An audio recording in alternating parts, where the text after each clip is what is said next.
Kate Ransome sat in the window seat at the cold end of the long room, with a book open on her knee and her thumb keeping the place, and she did not look up when the fiddles began.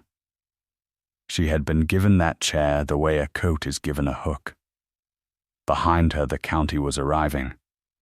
In front of her, in the black glass, the whole room came back, doubled. 100 candles, silver down the tables, and every unmarried woman in 3 parishes, standing where the light fell best. At 6 in the morning her uncle's cart would go out of the stable yard, with her father's tool chest roped under a sheet, and she would be on the board beside it. By the end of the week she would be married in Bristol to a widowed timber merchant who had never asked her a single question, and who wanted the chest. That had been the arrangement since June. There were 9 hours of it left. The book on her knee was a book of timber measures, printed in 1794, with the author's name on the spine in gold. She had taken it out of the library in July, and nobody had missed it. She was reading the tables at the back, which were wrong, and had been wrong for some time, and it steadied her to be angry about something small. The music turned over into the opening figure. Mr. Pym, the dancing master, went past her at a trot with his hands out like a man carrying water, saying, "Ladies, ladies," the whole line, not the pretty half of it, and a girl in silver laughed at him in the way a person laughs who has been told she may. Then the room did a thing rooms do. The noise did not stop. It changed pitch. It came down half a tone, all at once, the way a kettle does before it boils. Kate looked up. The Duke of Ledbury was coming down the middle of the floor. He was not looking at the dancers, and he was not looking at the tables. He came past the sconces, and past the girl in silver, who had turned very slightly and put her chin at the angle she had been taught, and he did not see her either, and Kate watched the county understand in stages along the length of the room where he was going. He arrived. He stood a moment with his hands at his sides, like a man who has walked further than he expected. Then he moved the chair beside her half a foot, sat down in it, and looked at the book. 11 weeks earlier, on the last morning of June, a cart had come up the beach avenue with a ladder on it, and Kate Ransom sitting on a coil of rope at the back. It was a dry summer. The grass on the park was the colour of a hayfield, and the beaches had gone dusty by the middle of June, and the pond below the terrace had drawn back off its stones and left a pale rim like a tide mark. The house stood at the top of it, long and grey and honest, with the sun on 11 windows in a row. Her uncle, Corbett, got down first and set his hat straight. He was a builder in a small way with a large voice, and he had been her mother's brother, and since the March before last he had also been the man who kept her father's tools in his cart and her father's name in his mouth. "Say nothing," he told her. "There is a way of speaking to a duke, and it is not yours. I have never spoken to one. Then you are ahead." The Duke came out to them himself, which surprised her, because dukes in her experience were a story told by a steward. He was perhaps 30, tall, badly shaved, in a coat that had been good 4 years ago, and he stood in the yard with his hands behind his back while Corbett talked. "The long room," Corbett said. "Boards lifting, a fall of dust into the room beneath, some settlement at the west end. I have had a look at it from above, and I will make it good and level by the middle of August. There is a paper on it, from a man in London, and the paper says 20 years. I have the paper," the Duke said. "Then we are agreed. Are we?" He said it flatly, not as a question, and he did not look at Corbett when he said it. He looked at the cart. Kate got down, She had a plain grey dress on and a man's leather apron rolled under her arm, and she was aware of both. "There is dust coming into the room underneath," she said. "How long?" Corbett said her name once, like a hand on a shoulder. The Duke said, "Since before I came into it. Mrs. Gill sweeps it." "Every day?" "I believe so." "Then it is not settlement," Kate said. "Settlement stops. A thing that goes on giving out dust every day is still moving." She heard herself and did not stop, because stopping would have been worse. "I would want to see it from underneath before anybody dances on it." Corbett laughed the laugh he used for customers. "She has been up and down ladders since she was 6, Your Grace, and she has picked up her father's manner with it." "From underneath," the Duke said. "Yes, why? Because a floor tells the truth on the side nobody has plastered." Kate said, "I do not call a floor sound from the top of it. If it is going to be danced on, I will go under it first. That is the only condition I have, and I have not got anything else to trade for it." There was a silence in the yard that went on a beat longer than a silence ought to. A pigeon came off the coach-house roof.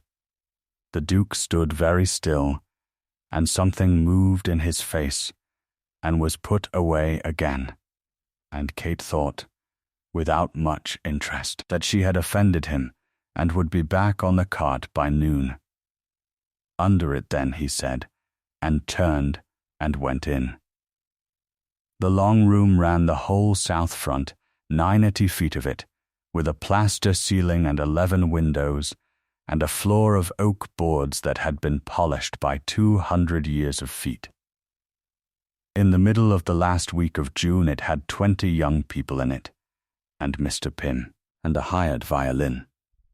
"Again," said Mr. Pym, and this time as though somebody had told you what the music was for. "Miss Fenn, do not help them. It is unkind." Kate heard all of it from underneath. The room below the long room was the low parlour, stone, floored, cool, used for nothing but stores, with a plaster ceiling of its own that had once been white. She had rigged a plank on 2 trestles under the west end, and she lay on it on her back with a candle in a tin and her father's long drill beside her hand, and she listened to 20 people learning a figure directly above her head. They came down together. That was the thing she noticed first, and did not yet know what to do with. They did not shuffle and mill like a crowd in a market. Every one of them arrived on the same beat, and the whole ceiling above her gave a small sigh at the same instant, and a fine grey fall of dust came off it and settled on her face. She wiped it, looked at what was on her fingers, and rolled onto her side to spit. It was not plaster. Plaster is white and grits between the teeth. This was buff-coloured and soft, and it smelled faintly sweet, and she knew that smell the way other people know bread. She put her palm flat on the underside of the ceiling and knocked along it with the back of a gouge, sounding, her father had called it, and he had made her do it blindfold at 9 years old, until she could hear the difference between wood that is there and wood that is only shaped like wood. Under the plaster ran the timbers that carried the floor, joists 1.5 feet apart, 30 of them along the room. She counted as she knocked. 1 alive, 2 alive, 3. At the 4th the note went dead. She lay under it a long time. Above her, Mr. Pym clapped his hands twice, and told the room that a gentleman's arm was not a gate. That evening her uncle stood in the doorway of the still room where she had been given a bed, with his hat in his hand, and told her the transaction, because he was not a cruel man, and he believed in plain dealing at the start of a job. Christmas, at the latest, he said. He is 51, and he has buried one wife, and he has a house with a slate roof. He wants the chest. He wants the chest. He wants the chest, and he will take you with it, and that is more than the chest, and you together are worth to me, so I have said yes."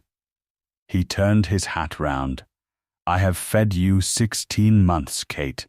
You have," she said. "And I have found you 11 jobs and priced 9, and you have signed all of them. That is what a name is for. It was my father's name." Corbett put his hat on. "The tools go with you either way," he said. "That is the whole of what I can do, and I am doing it. Do not make a face at me, as though I have sold a horse." When he had gone, she sat on the edge of the bed for a while, with her hands flat on her knees, and then she got up and went down through the sleeping house to the low parlour with a candle, because the 4th joist was dead, and she wanted to know how far along it went, and because there was nowhere on earth that she could be sent from before she had finished. By the end of the first week in July, she was living in the house, and everybody had stopped remarking on it. Her uncle took the men and the work above. She took the room below. This suited Corbett, who did not like lying down, and it suited the house, which did not have to look at her. The low parlour got light for 2 hours in the morning, and after that it was a cave. There was a stone shelf down one side, a broken clothes press, 60 stone jars, and Mrs. Gill's bucket. "You have moved my bucket," said Mrs. Gill on the 4th morning. "I did. It is behind the press. I am sorry." "You are not to be sorry. You are to leave it." Mrs. Gill was 50, and scrubbed the stone floors of the north half of the house, and she said everything as though she had already been contradicted. "I do this floor Mondays and Thursdays, and I do it twice. On a Monday." Kate came out from under the trestle and sat up on the plank. "Why twice on a Monday?" "Because it wants it twice on a Monday." "Is it dirtier on a Monday?" "It is filthy on a Monday," said Mrs. Gill with feeling.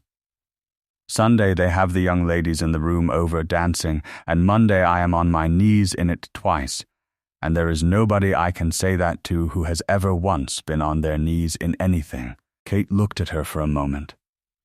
Then she got up, took the other handle of the water tub, and carried it to the door with her.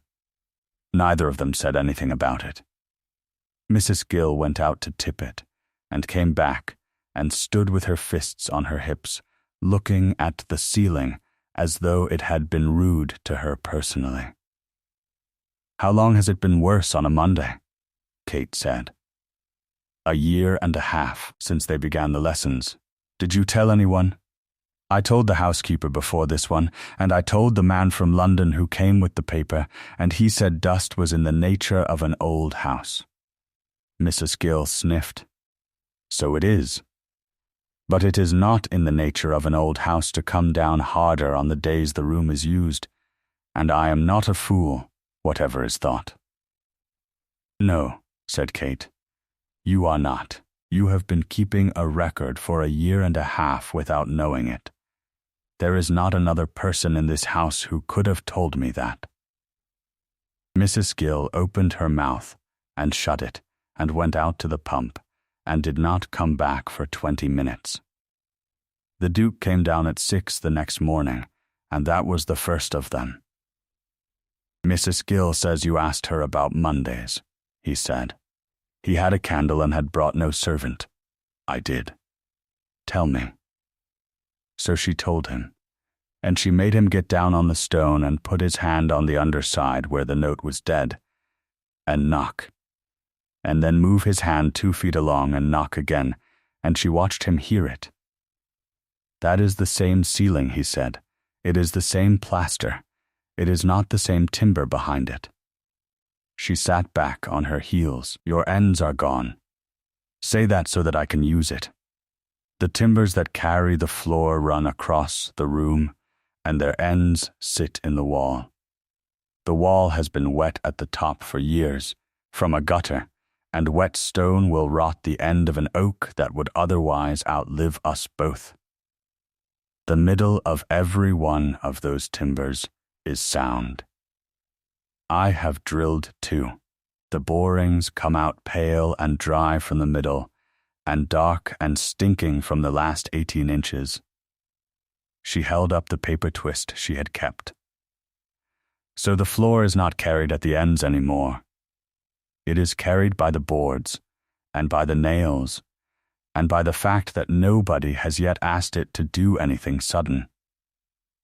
He was quiet. What is sudden? He said at last. 200 people arriving on the same beat, said Kate. He stood up. He went to the window and stood with his back to her for long enough that she began to compose the sentence she would say to her uncle in the cart. The ball is on the 12th of September, he said.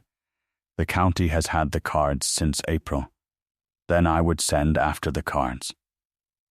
You do not know what that is. No, she agreed. I know what a floor is. The rest is yours. He turned round. His face had gone quite plain, like a wall. Open it, he said. Whatever it costs. Tell me before you tell your uncle. Mr. Pym had opinions about the Duke and delivered them freely, chiefly to Kate, chiefly at 11 in the morning when he had a quarter of an hour and a bad knee. I taught him at 9 years old, he said. 9. He counted out loud. Nobody counts out loud unless they intend to be right. And he intended to be right about everything, which in a boy is charming, and in a man of 30 is a disease. He rubbed his knee. You know he will not have that room used after dark? Candles, he says. He is not afraid of candles. He has a stable clock he took apart at 11 and put together again at 12, and it has kept better time since. Why will he not have it used after dark? Ask him, said Mr. Pym, and stand back. Who is Todd? Mr. Pym stopped rubbing his knee. Where did you get that? The men say it. When my uncle wants a thing settled, he says, we shall not send for Todd over it, and they laugh, and then they do not laugh. Todd is a carpenter in Ash, 4 miles off, said Mr. Pym. He is alive, he is perfectly well, and he has not set foot in this house since before you were grown. That is all I will say, and I will say it standing up, because I am fond of them both, and I have never once known what to do about it. The Duke told her himself, at the end of July, on the terrace steps at 9 at night, when she had come up out of the low parlour, with her arms grey to the elbow, and had not expected anybody. He had a glass of something, and he did not offer it, and he did not stand up. She sat down on the step below him, because her legs had gone, and because she had learned that summer that a person who does not fill a silence is sometimes given a thing. The old harvest room, he said. The wing at the north end that is a laundry now. There was a floor in it, and Todd told me it was going. How old were you? 24, 2 months in it, and my father 3 months dead, and everybody in this county waiting to see whether the boy could be talked to. He turned the glass round. Todd had been the carpenter here since my grandfather. He came up on a Tuesday with a shaving in his hand and said, that floor is done, and I want it propped this week, and opened in the autumn. And I said, on what evidence?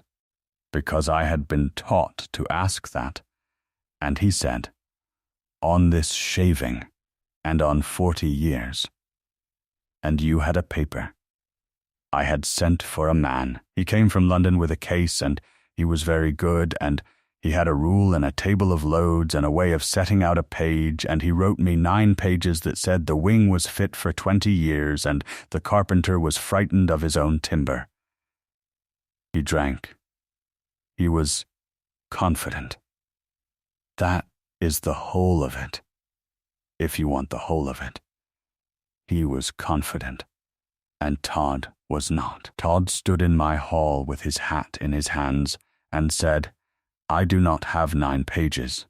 And I said, in front of the steward and both the grooms and my aunt, in the hall out loud, I said, "Then I am afraid you have not got very much." Kate did not say anything. The floor came down on the 29th of October at about 4 in the morning, he said. It had had the tenant's supper on it at 8 the evening before. 90 people. Fiddler on a chair. Was anybody in it? Nobody. Not a soul. Not a dog. He laughed, one breath of it, with nothing in it at all. That is the part I cannot make anybody understand. Nothing happened. There is no grave, and no cripple, and no lawsuit. The county said, "What a mercy." And my aunt said, "What a mercy." And by Christmas it was a thing that had not quite happened, and the only man alive who thinks it happened is a carpenter in Ashe, who has never answered a letter since. You have written to him. I have written to him. He set the glass down on the step. You asked me in the yard whether you might go under a floor before people danced on it. Do you know what I nearly did? I nearly told you no. Because a young woman standing in my yard telling me a thing was unsound with no paper, I felt myself getting ready to be reasonable at her. He looked out at the black park. That is what I have got out of it. Not wisdom, only knowing what my own face does. It was the longest she ever heard him speak, and afterwards he did not seem sorry, which she thought was the bravest part. The ladder came the next day. She had said once, to nobody, in front of 3 men in the yard, that she could not get the long ladder off them without asking twice, and that a short one cut to the height of the low parlor would do her better anyway. In the morning there was a short one standing against the stone shelf, new, with the ends squared and waxed and the length exactly right, and no note. She asked Hodge, her uncle's foreman, whether he had made it. Hodge said he had not, and looked at his boots and went away with his shoulders up. Nobody mentioned it. She used it for the rest of the summer. He is a fool, said Kate, with her mouth full. He is a fellow of 2 societies. He is a fool who has never been under a floor in his life. Look at this. She turned the book round on the flagstones between them and pointed with a crust. He gives a table of loads for oak, and it is a good table, and then he says that the load of a company of persons may be reckoned at their weight. Is it not their weight? When they are standing still, it is their weight. She swallowed. When they are dancing, they are not standing still. They go up, and they come down, and when they come down harder than they weigh, and when there are 80 of them, they all do it at the same moment, because there is a violin telling them to. The Duke had brought bread and cheese down at 6 in the morning in a napkin, which was, she had decided, the most peculiar thing that had happened to her that year. They were sitting on the stone floor with their backs against the press, and the light was that early yellow that makes everything look forgiven.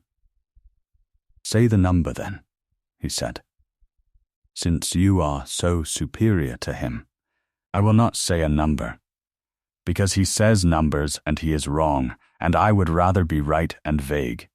That is a coward's answer. It is a carpenter's answer. He would have given me a number. He gave you 9 pages, said Kate, and your floor came down in October. There was a beat in which she heard what she had said. Then the Duke put his head back against the press and laughed, properly, once, up at the ceiling. Go on, he said. Abuse him. He has had my good opinion for years, and he has never had to earn it. Your fool, she said, puts his tables at the back where nobody reads them. Everybody reads the back. Nobody reads the back. You have not read the back. You have had this book since your grandfather, and the pages at the back have never been opened. They are still stuck at the top edge. Look, and she showed him. And he took the book and looked at the top edge for a long time with an expression of real annoyance. And she laughed at him, and he said, "This is a very hard house to be a duke in." And she said, "Then get a better book." And he said, "Get a better floor." And neither of them won it. Then he said, "Teach me the knocking." So she made him lie down on the plank on his back with the candle in the tin, which he did without a word about his coat, and she put the gouge in his hand and told him where to strike. Now that one. They are the same. They are not the same. Again, do not hit it as though you were angry with it. It is not listening for that. They are the same, Kate. Then you are deaf, and I shall have to put it in writing, she said. And you know what you are like about writing. And he laughed so suddenly that he cracked his knuckles on the plaster and swore, and lay there under the ceiling holding his hand, and she sat back on her heels and let herself look at him. Once, while he could not see her doing it. The second gift came in the second week of August, and it was a lantern. She had never mentioned that working on her back with a candle in a tin put the flame above her hand and blinded her at the exact moment she needed to look. It had been true her whole life, and it had never occurred to her to say it aloud, any more than a person says aloud that shoes are hard in the morning. The lantern was on the plank one morning with a cloth over it. One side and the top had been blacked, and there was a hood of tin bent over the flame at an angle, so that all the light went up under the timbers and none of it into her eyes, and the solder along the seam was neat and had been done twice, once badly and once well. She stood in the low parlor holding it for a while. "That is not a bought thing," said Mrs. Gill from the doorway. "No, they say he did the stable clock at 12. Mrs. Gill put her bucket down where she liked it. "You had best have the shelf then, I shall do round it."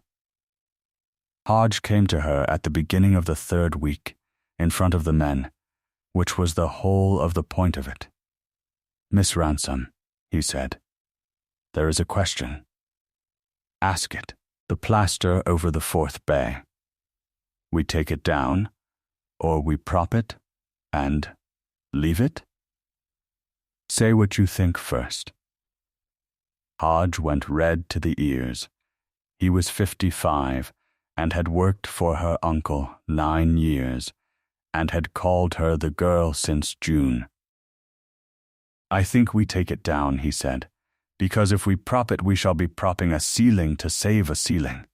But your uncle says it is the finest plaster in the house and the Duke's grandmother's." "It is the finest plaster in the house," said Kate, "and it is also 200 weight hanging over the room where they mean to lay the supper. Take it down in panels, and number them, and I will show you how my father did it, and you will put it back in November, and nobody in this county will ever know it moved." Hodge nodded slowly. "Then," he said, "right then and to the men, you heard Miss Ransom." And they went, and one of them touched his hat to her on the way past, which no one had done since her father died. It went at 1:30 in the morning, on the 22nd of August, and it made a sound like a cough in the next room. Kate was awake. She had been awake for an hour because the air had changed. It had gone close and heavy after 11 weeks of dry, and the first fat drops had come on the still room window at midnight. And rain after a long drought does a particular thing to old wall heads. She got the lantern and went down in her shift with her dress over it. The Duke was already in the low parlor, in his shirt holding a candle up. A crack had opened across the ceiling from the west wall out to the fourth bay, and it was not a still crack. While she watched it, a little more of it opened, silently, and a curtain of grit came down through the candlelight. "How long have we got?" he said. "I do not know. Where are the men?" "Ash, Charlton, and the 2 Tucker brothers are at their homes, which is 4 miles, 6 miles, and 9, in the rain, in the dark. Then it is us. Tell me what to do." There is a kind of night that is only afterwards understood to have been the middle of a life. They spent it carrying timber. There were larch poles stacked in the coach yard for the marquee that was not now going to be needed. And they were 16 feet and green and heavy, and it was raining, and the 2 of them brought in 11 of them across the wet gravel, 1 at each end, in the dark, and stacked them in the low parlor. "Shorter," said Kate. "Every one has to be cut. A shore is only a timber set to take a weight the building cannot take any more, but it is no use at all unless it is tight, and tight means an inch too long and then wedged. An inch. An inch. Cut them an inch over and I will drive the wedges." He cut. He was better at it than she expected, and said so himself twice, with an unbecoming amount of pride, and she told him his line was wandering, and he said it was the light, and she said it was the man. And they did 11 of them in 2 hours, and her hands blistered inside the blisters. At 3 they began setting. She would stand a pole under the joist, and he would hold it plumb, both hands round it, and she would knee the folding wedges into the foot of it and drive them. And the moment the shore came tight there was a sound, a small dry knock right up through the timber into the ceiling, as the floor above them lifted a 1/16 of an inch and stopped being alone. On the 7th one, the pole came tight with his hands and hers both round it. She had driven the last wedge, and the weight came onto it, and the knock ran up through the wood and into both their palms at the same instant. Neither of them let go. It lasted perhaps 3 seconds. She could feel the grain of the wet larch and the side of his hand against the side of hers, and the rain going on and on outside, and she was not thinking about the ceiling at all, and she knew that he was not either, and the knowing was worse and better than anything that had happened to her in a year. Then he took his hands away and picked up the next pole and said, 8, in a voice that had something wrong with it, and she said 8, and it was over. They finished at 5:10. The 11 shores stood in 2 rows down the low parlor like a colonnade in a badly built church, and the crack had stopped moving, and the 2 of them sat down on the stone with their backs against the wall in the grey light, and did not have one single thing to say. Mrs. Gill found them there at 6 and screamed at the ruin of her floor, and then went and made tea and brought it, and stood over them while they drank it, which was her way of doing what she could not say. Wherever you have got to tonight, is there a floor under you, or a chair or the seat of a train, and have you once in your life thought about what is holding it up? Nobody ever does, until somebody makes them. Stay where you are if you can. The night is only halfway through, and the house is still standing. By the end of August the wall was open, the ends were let in, the shores stood, and the room was sound. Kate had said so herself out loud to her uncle and to Hodge and to the Duke, and had written it in her book, which was the only thing she had ever written that she would have signed, which left the 9th of September and Mr. Pym and a difficulty. "He is a duke," said Mr. Pym, and he must open his own ball, and he cannot do the new figure, and he will not learn it in front of the young ladies because he has some notion that he is above being laughed at, which he is nobody is. I am 61, and I am laughed at daily. I cannot dance, said Kate. That is why you will do. So the empty long room.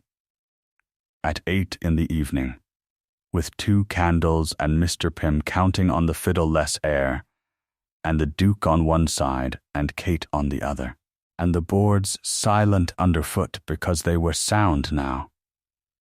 Cross, said Mr. Pym. Cross, not like a man boarding a boat. Miss Ransom, hold your hand up as though there were something in it. There is nothing in it. Imagine a bird. I have never held a bird. Imagine a hammer, then, for the love of heaven, and give it to him. They were extremely bad. The Duke counted out loud, exactly as he had at 9 years old, and Kate went the wrong way twice on principle, and once by accident, and the third time she went the wrong way she walked directly into him, and he caught her by the elbows to stop her going over. 4, he said, 5, 6, still counting, absurdly into the top of her head. You have lost the beat. I have not lost the beat. You have destroyed it. Mr. Pym said something about his knee, and went out for a chair and stayed out for rather a long time, which was, she thought afterwards, the kindest thing anybody did all summer. They stood in the middle of the floor. He had not let go of her elbows, and she had not stepped back, and the room was 90 feet long and quite empty, and smelled of beeswax and new oak. He said Kate nothing else. Just that, and then he did not go on with it, and the not going on with it was the loudest thing she had ever heard. She felt it go all the way down through her, and she saw him feel it, and neither of them made a joke of it, and neither of them moved away. And that was the moment she understood that she was going to have to be very careful for the next 3 weeks. Then Mr. Pym came back with the chair and told them both to go from the top. Miss Fenn came down to the low parlor on the 1st of September at 11 in the morning, in blue, with her gloves in her hand. So this is where it happens, she said. Kate was on the plank on her back. She came out and sat up, and did not stand. There is nothing to see, she said. It is finished. I have wanted to look at you, said Miss Fenn pleasantly, since about the middle of July, and I could not think how to do it without seeming particular. And then I thought, she is a workman, and I may simply come down and be gracious, and nobody will remark on it at all. She looked around at the shores, and at the numbered plaster panels stacked against the wall, and at the stone shelf with the bread and the lantern on it. Do you know, I am not being cruel. I am being accurate. It is a distinction nobody in my family has ever managed. What did you want to look at? Whether you were pretty. You are not particularly. That was a relief for about a day, and then it was much worse. Miss Fenn sat down without any fuss on the end of the clothes press and arranged nothing. I have been trained since I was 9. Deportment, harp, 3 languages, and the way to come into a room so that people look up. I have had 3 seasons of it. Do you know what it costs, a season? My father does. He tells me the figure at breakfast. Why are you telling me? Because you will not repeat it, and everyone else would. She smiled. May I say the unkind part now? I have been working up to it. Say it. He notices you the way a good man notices a good dog, said Miss Fenn. Do not put your chin up. I have not finished. Not because you are a dog. Because noticing is the only thing he has got. He does not know how to want anything. He only knows how to be attentive to things that are useful. And you are the most useful person in this house. And when the house is mended, you will not be. In a fortnight, the county will have talked about you, and in a month it will not. And you will be somewhere else. And he will be here. And he will remember you very kindly indeed for the rest of his life. That is what is going to happen. I have seen it happen to cleverer women than either of us. Kate looked at her for a while. You have not been chosen, she said. Miss Fenn's face did not change at all, which was how Kate knew. No, she said. By him, or by anybody. By anybody. A pause. It is my 3rd season. Then I am sorry, said Kate, and I am not going to pretend to be frightened of you, because I have nothing left that can be taken, and that makes a person very poor company for somebody who wants to threaten them. My father is dead. The tools go to Bristol on the 12th, and I am going with them. You cannot do anything to me at all. The silence in the low parlor went on rather too long. Miss Fenn stood up and put her gloves on, finger by finger, and by the time she reached the door she had her face back on, entirely, like a woman putting on a hat.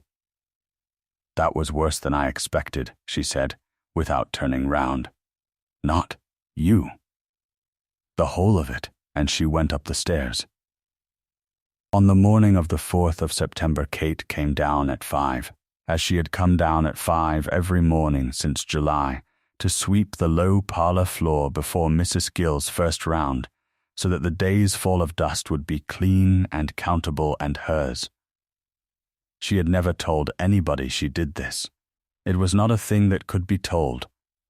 It was the whole of her method, and it sounded, said out loud, like a woman sweeping.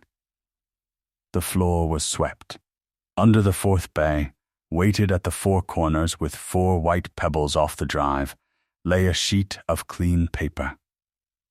The thought did not arrive that morning. It arrived 4 days later, in the low parlor in daylight, while Mr. Pym was talking about the cotillion, and Mrs. Gill will tell you that the supper cannot be laid in here with 11 posts in the middle of it, and she is right.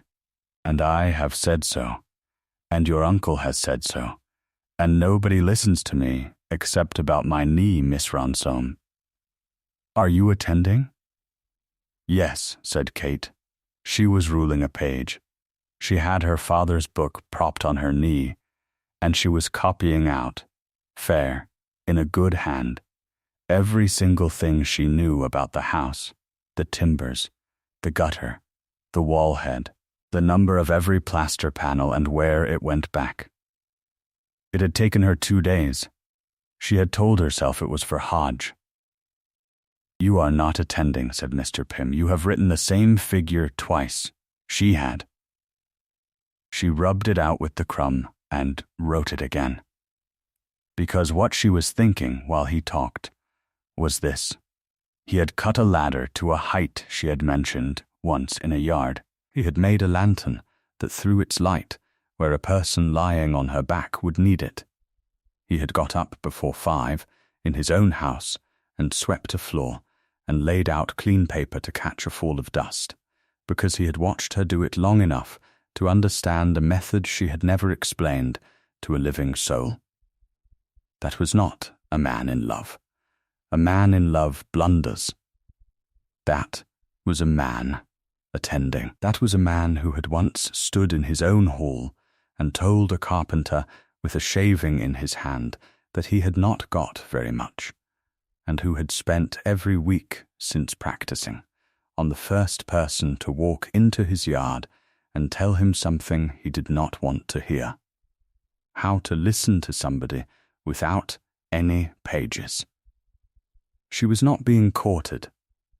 She was being made restitution to, and the terrible part, the part that made her put her pencil down for a moment and then pick it up again, was that it was not even wrong of him. She would have done the same. If she had broken a man's word in front of his own grooms, she would have spent her life looking for another man to do it right, too. He had found one. It happened to be her, and on the 12th the room would be sound, and the debt would be paid, and the cart would go out at 6. "You have gone a very odd colour," said Mr. Pym.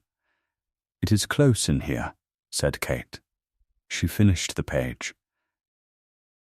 She finished the next one too, and the one after that, and she did not say any of it out loud, then or ever, because saying it would have made it a thing he had to answer.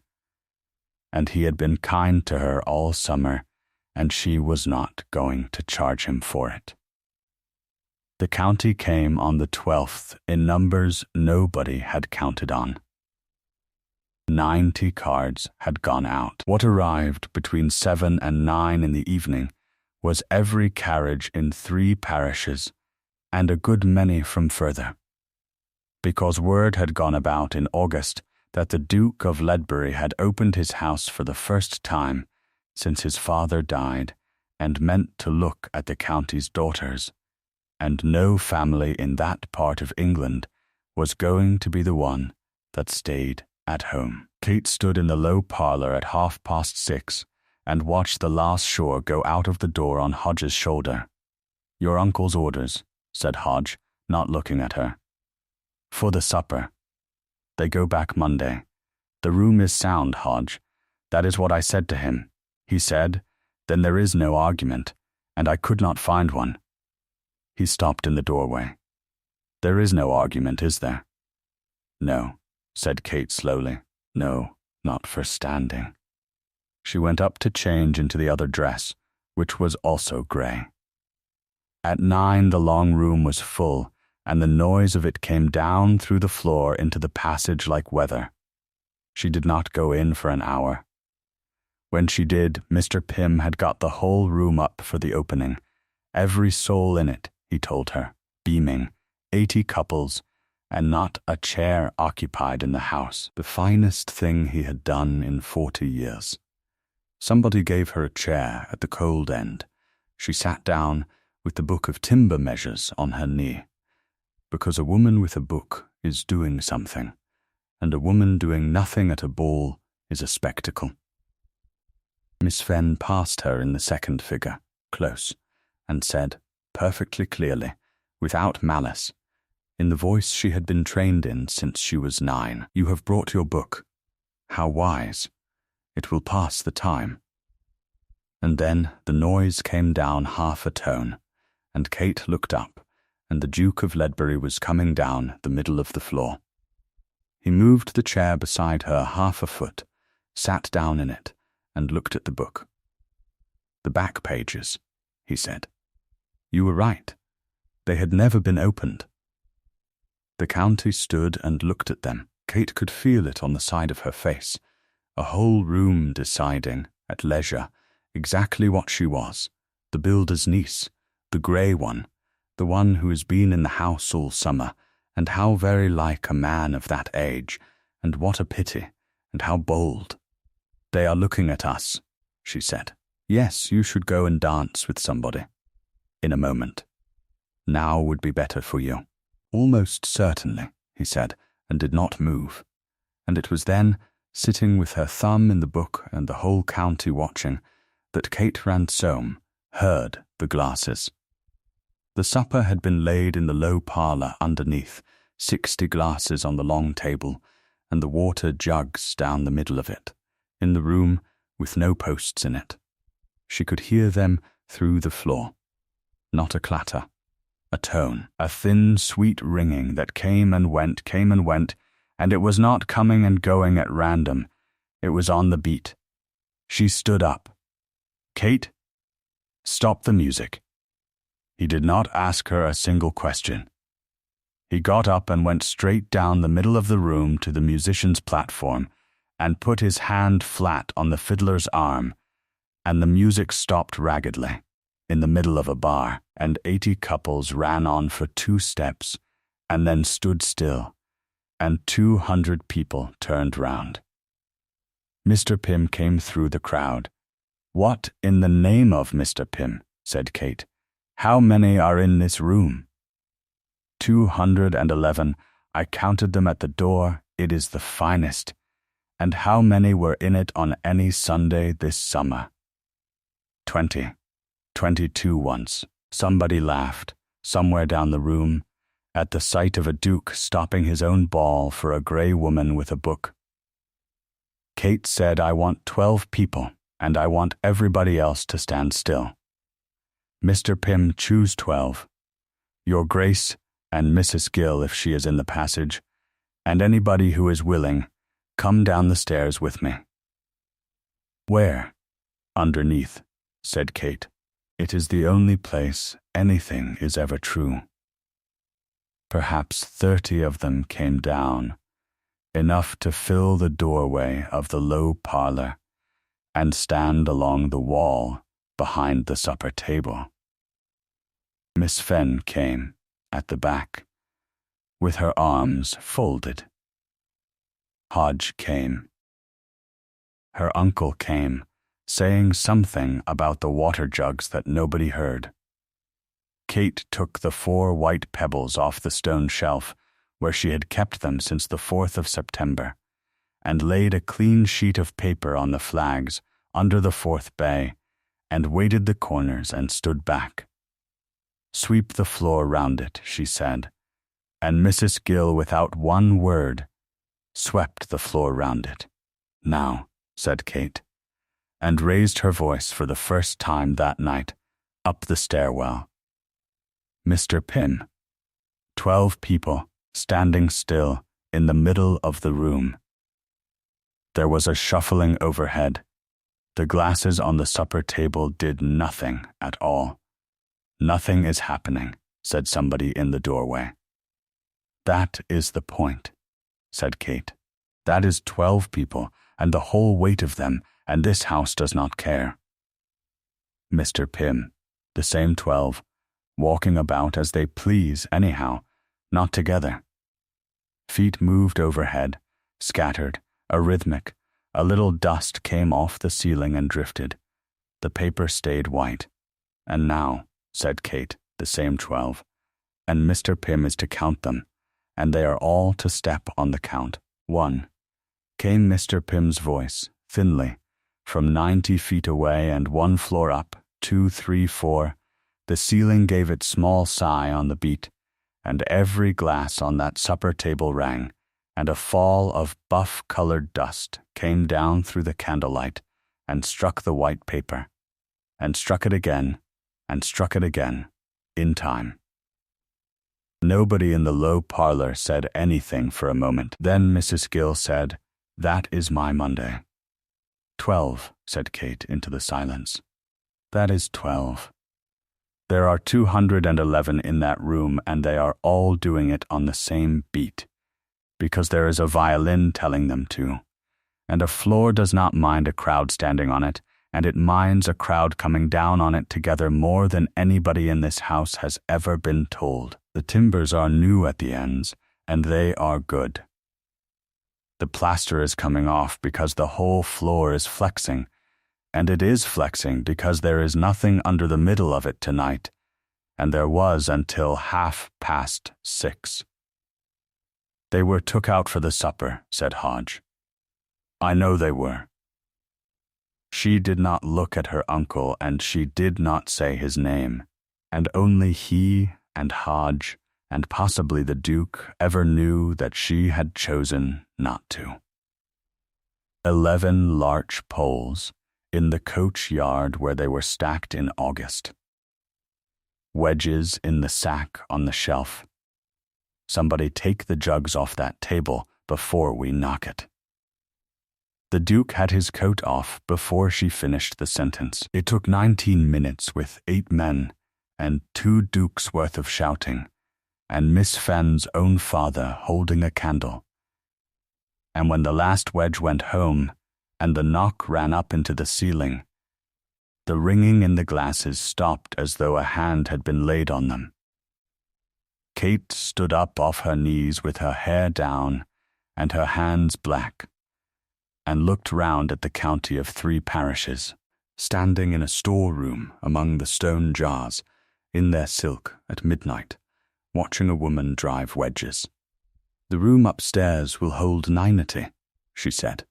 "It will not hold 200 on a beat, tonight or Monday or ever, and if anybody wants it in writing, they may have it in my own hand, and it will be worth less than what you have just seen with your own eyes." "Then there is no ball," said somebody. "There is grass," said the Duke of Ledbury.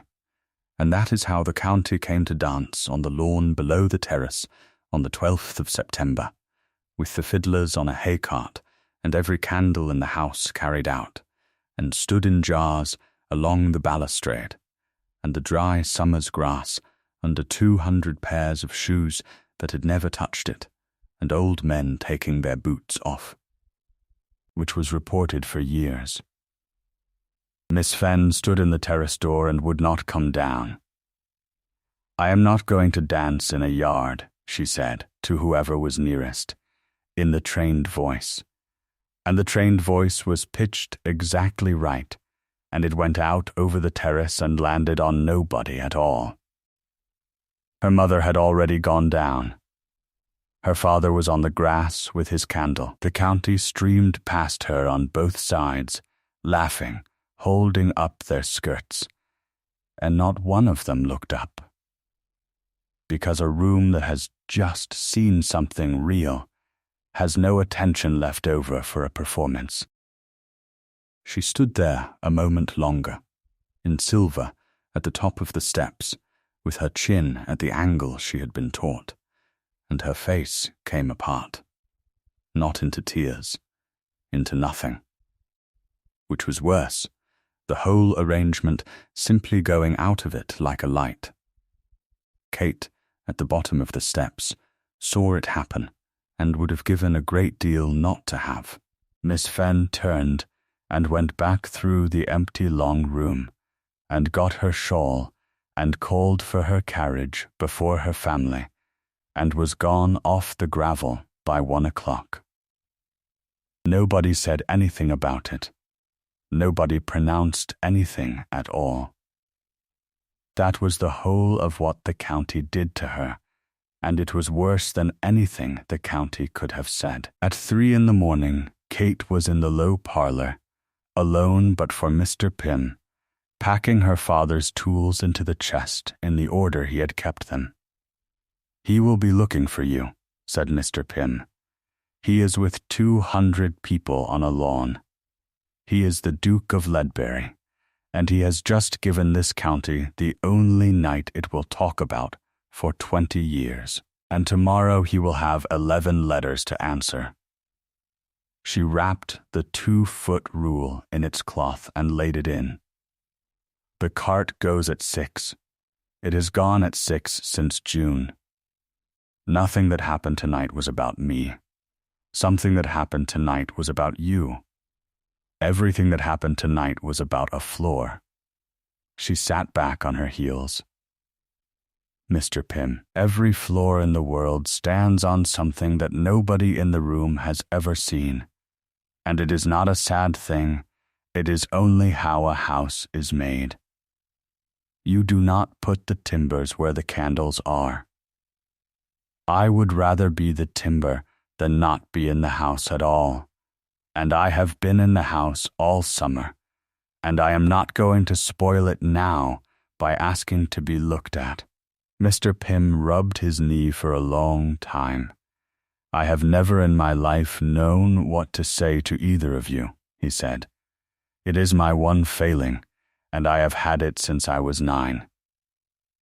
She shut the chest and buckled the strap and carried it up to the cart herself, because Hodge was on the grass, and everybody was on the grass. It was 4:10 when the Duke came round the corner of the coach-house and found her with her boot on the hub, roping the sheet down. There were still 40 people on the lawn with the candles guttering in the jars, and they came round the corner after him in 1s and 2s the way people do. "Wait," he said. "The strap is... Wait." He put his hand on the cart. He was in his shirt sleeves, and his knuckles were bleeding, and he had plainly not thought of a single word in advance. There is a man in Ashe called Todd. He told me a floor was going, and I had 9 pages that said it was not, and I took the pages, and I said so in front of my own servants. He has not been in this house since. Nobody made him stay away. I never asked him back. That was me. Somebody behind him coughed. Tonight a woman told me to stop, and I stopped, and I did not ask her for a paper, and there are 200 people standing on my grass instead of in my hall. He stopped. Started again.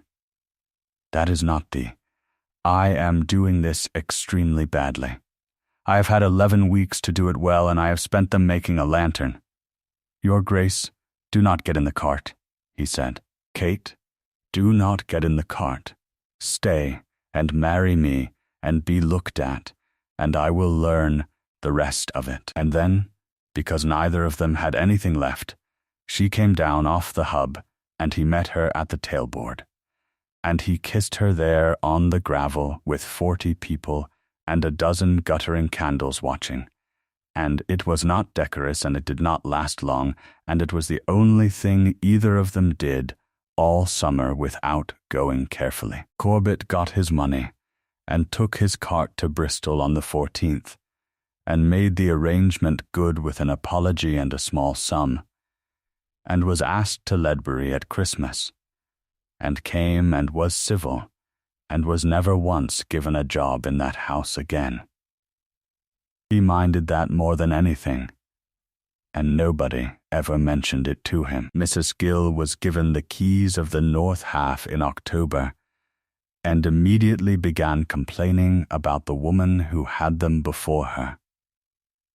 Mr. Pyme stayed until November on the grounds of his knee, and taught Kate the new figure properly, and told everybody who would listen that he had done nothing at all, which was untrue.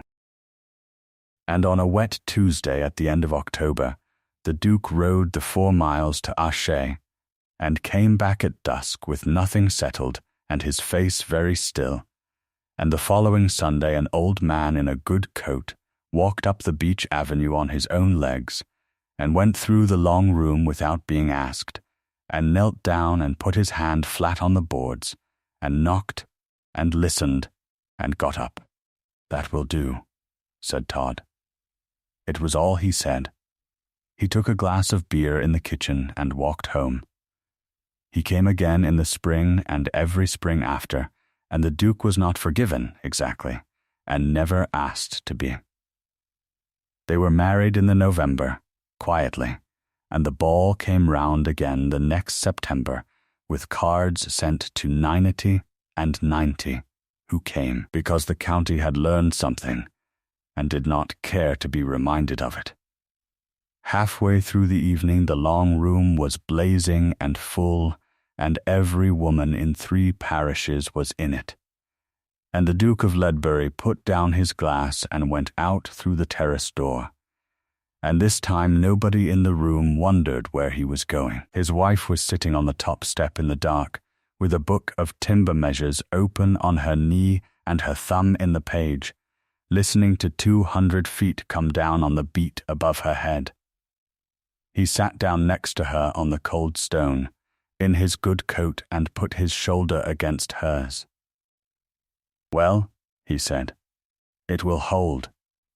You are certain. I was under it on Thursday, said Kate, and here is the only question worth asking at the end of it.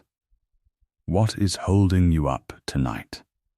The thing that has never once been thanked, that is not in the room, that nobody has ever gone down on their knees to look at. Think of it, if you can, before you sleep, and come back and sit with me again, and I will tell you another one.